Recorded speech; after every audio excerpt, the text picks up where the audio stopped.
Share market business பண்ணணும், அதற்கு ஏதாவது வழிமுறைகள் சொல்லுங்கள். ஷேர் மார்க்கெட்ல வின் பண்ணணும்னாலே திருப்பதி பெருமாளை அஸ்த நட்சத்திரத்தில் வழிபட்டாலோ அல்லது பௌர்ணமியில் வழிபட்டாலோ அதற்குரிய புத்திசாலித்தனத்தை அவர் வழங்குவார். அதன் மூலம் பணத்தை இரட்டிப்பாக ஈட்ட முடியும். குருஜி ஐயா, எங்க வீட்டுக்குள்ள பட்டர்ஃப்ளை சிட்டுக்குருவி வருது, இதற்கு என்ன அர்த்தம் அப்படின்னு கேட்டிருக்காங்க. ரொம்ப நல்லது. வீட்டுக்குள்ள அவ்வளோ பாசிட்டிவ் வைப்.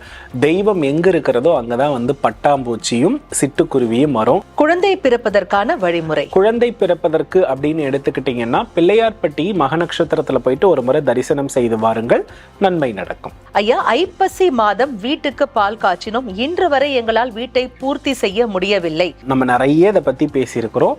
ஒரு வீடு பூர்த்தியாகாமல் கிரகப்பிரவேசம் செய்ய கூடாது என்பதை நான் அடிக்கடி சொல்லியிருக்கிறேன். ஆகையினால் அதுவே தோஷத்தின் வெளிப்பாடு. 786 நம்பர் பற்றி கேட்டு சொல்லுங்கள் மேடம் அப்படின்னு கேட்டிருக்காங்க. இதோ உங்களுக்காகவே கேட்டுடுறேன் சார். பொதுவாக இந்த 786 அப்படின்றது பாத்தீங்கன்னா இஸ்லாமியர்கள் அதிகம் பயன்படுத்தக்கூடிய எண்ணாக இருக்கிறது.